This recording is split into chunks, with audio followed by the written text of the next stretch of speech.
MegaPodTastic. Good morning, MegaPodlings. This is Krazy Joe. I want to talk about a phrase that I hear a lot that drives me crazy. It's a phrase I think we got to put to bed. We have to end it. We have to stop this phrase because it's stupid. It's a stupid phrase. Whenever a movie underperforms at the box office, and right now, Harley Quinn has been the topic of conversation. Harley Quinn and the Birds of Prey. That's been the topic of conversation this time. But it's not alone. It's not in a vacuum. This happened a couple years ago with Solo, a Star Wars story, too. Whenever a movie like this, like Solo, a Star Wars story, Harley Quinn and the Birds of Prey, whenever it comes out and underperforms, we have all the box office analysts, all the YouTube guys like myself saying, what happened? What happened? Why did this movie underperform? And one statement I hear all the time is, nobody asked for it. Nobody asked for it. Now, I'm a big fan of Mr. John Campea, does the John Campea show every day over on the John Campea YouTube channel. And I think he does a pretty good show. He does a pretty good channel. But he's guilty of this. He's very, very guilty of this. Whenever he talks about the box office disappointment of Solo, a Star Wars story, he always goes over the reasons he thinks it failed. And by the way, he liked the movie. He was a fan of that movie. But whenever he talks about the reasons he thinks the movie failed, one reason he says all the time is, nobody asked for a young Han Solo movie. Nobody asked for it. He always says that. Now, I've heard people saying about the Harley Quinn movie, nobody asked for a Harley Quinn Solo movie. No one asked for it. That's why it failed. I'm sorry, this is stupid. That's stupid. You can give me a number of reasons why a movie didn't perform, but one of them should never, ever, ever, ever, ever, ever be nobody asked for it. And I'll tell you why. Nobody asks for most of the things we get. Nobody asks for most of the things we get. And it doesn't mean we don't like them, because very often those things are good. It's not the job of a studio to make only the movies we ask for. It's their job to make good movies, whether we ask for them or not. Half the time, we don't know we want a thing until it comes out. We wouldn't know to ask for it because we don't know we want it. Did anyone ask for Star Wars in 1977? Was anyone saying, yo, Lucas, I want you to make Star Wars. I want you to make a movie, a space fairy tale where there's a villains and robots and a princess that needs rescue and a death weapon that could blow up planets. Did anyone ask for it? No, we didn't ask for it. What happened? George Lucas had an idea. He had an idea. He said, this is the movie I want to make. It wasn't his job to make a movie we asked for. It was his job to make a movie that he thought was a good idea. And then after he makes the movie, through marketing, try to sell it to us. Try to show it, the trailers, the previews, and convince us it's something we want to see. That's the job. The job is to make a thing and then convince us that that's the thing we need in our life. And he did it. He made the sale with Star Wars. We didn't ask for it, but he made it, and then he made the sale. In 1999, nobody asked for The Matrix. Nobody was like, you know what I need? I need a movie where Keanu Reeves is trapped inside a computer program and he could do all these things because and the real world is actually like a dystopian thing. We're all plugged into this computer and we don't know it. Nobody asked for The Matrix. The Wachowskis had an idea. It was an idea. They said, this is an idea for a story. They made the movie. Then they had to sell it to us, convince us it was what we wanted. They made the sale. We saw it. They convinced us. We said, oh, let's go. I'm in. And we all went nuts for The Matrix. We didn't ask for it. I'll tell you something else. Sometimes we get movies that I hear people actively say, that's a bad idea. Why'd you do that? That's a terrible idea. Then we see the thing. And we realize, no, it was a good idea. Perfect example, Guardians of the Galaxy. Guardians of the Galaxy, obscure Marvel characters. They were never huge. And you know what?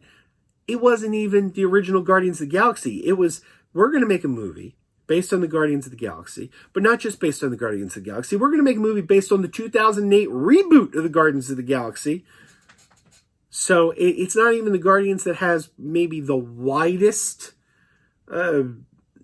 permeation into the public subconscious. No, we're going for the latest incarnation that only more modern comic book readers are going to know. Not everyone's going to know them. This is something very few people have heard of. You have to be a hardcore Marvel fan, then maybe you'll know who these characters are. Average Joe on the street is not going to know who these guys are. And this is going to be, we put out our Iron Mans, our Captain Americas, our Thors. This is going to be the next thing, Guardians of the Galaxy. And people were like, wow, this is going to be Marvel's first flop. This is going to be Marvel's first flop. Nobody knows who these characters are. We were wrong. James Gunn came in, made that movie. It made it great. And then they showed us the trailers. We saw what they had, and we said, hey, not bad. You made the sale. You got us interested. We weren't interested. We didn't care. You made us interested, but we didn't ask for it. I'll give you another example. A couple years ago, a guy named Ryan Coogler came up with an idea to make a spin-off of Rocky about the son of Rocky's former rival Apollo Creed. I heard so many people say, that's stupid. Nobody wants that. Nobody wants to see a movie about Apollo Creed's son. Let Rocky rest. Let that franchise die. They've done enough. Enough with Rocky. Heard it so many times. People didn't ask for it. But it was an idea. It was an idea. And Ryan Coogler said, I got an idea here.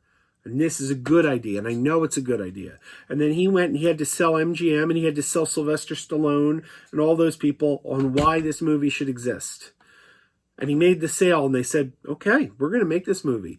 But we weren't still convinced. I heard a lot of people, the trailers came out and I heard people saying, I don't know about this. Do I want to see a movie about Apollo Creed's kid? I don't think I want to see that. The movie came out. It was great. It was great. Sylvester Stallone got an Oscar nomination for it. Everybody liked it. Nobody asked for it. So I'm telling you, nobody asked for it is not a reason to ever not do something. When these guys have an idea, and it's a good idea, and they know it's a good idea, it could be something you never thought you wanted. Let me give you an example of one that we're looking at in the near future. James Wan made Aquaman. Everybody liked Aquaman, right? Well, it was announced he was going to make a horror spin-off of Aquaman called The Trench. And I heard a lot of people saying, who asked for that? That's not a good idea. Now, we haven't seen The Trench yet. Will The Trench even get made? I don't know. Maybe The Trench won't even get made. But right now, there is an idea out there. And it came from James Wan. He had an idea to make a spin-off of Aquaman based on The Trench. Is it a good idea? I don't know. I didn't ask for it. And the truth is, I'm not even terribly excited about it. You tell me that. Oh, James Wan's making a horror movie about the trench from Aquaman. That doesn't get me that excited. I didn't ask for it. I'm not excited for it. But that doesn't mean it shouldn't happen because I don't know what James Wan's idea was. I don't know what his idea is yet. I don't know what he's thinking. I don't know where he wants to take the story yet. So I'm not going to sit here and say, don't make that movie because I didn't ask for it. I'm going to sit here and say, all right, you got to sell me on it. You got to show me a trailer. You got to convince me why that's a thing that I should want to see. But I don't know what his idea is yet. His idea could be phenomenal. That movie could blow us all away. We don't know yet because we don't know what his idea for it was yet. But it could be great. Maybe it's not. We're not going to know till we see it. So let's just put this nobody asked for it crap to bed. Let's never use that phrase again. It's stupid and it's not a reason to do something or not do something. We should never be doing the movies by straw poll. That's not to say if there's like a real demand for something, if the audiences really, really, really want a thing, then why not give it to them? But that shouldn't be the sole reason we're making movies. We should be making movies because someone has an idea and it's a good idea. And we're never going to know what those ideas are until they're executed. But the people in Hollywood know. They read the scripts. They heard the pitch. They might know something we don't know. And only time will tell. We have to see these projects before we know if they're worth a damn or not. And the job of the filmmakers is to make a great movie. And it's the job of the marketing team to sell us on that great movie and convince us it's something we want to see. But it's nobody's job to sit there and poll the audience and say, what should we make next? Because, you shouldn't be making film by committee. You should be making film because someone has an idea. Just a pet peeve of mine that I had to get off my chest. Keep wearing those pajamas. Keep wearing those pajamas with the plastic feet. Keep wearing those pajamas. Tell everyone you meet. Keep wearing those pajamas with the back door flap. Keep wearing those pajamas. Don't open, it's a trap. Oh no, it's a trap. Some people call them PJs, some people call them jammies. They can come embroidered with big money and no whammies. They can have 100 tiny commander Adamas, but no matter how they look, just keep on wearing those pajamas. Keep on wearing those pajamas. Keep wearing those pajamas. And now we're having fun. Keep wearing those pajamas. And now the song is done.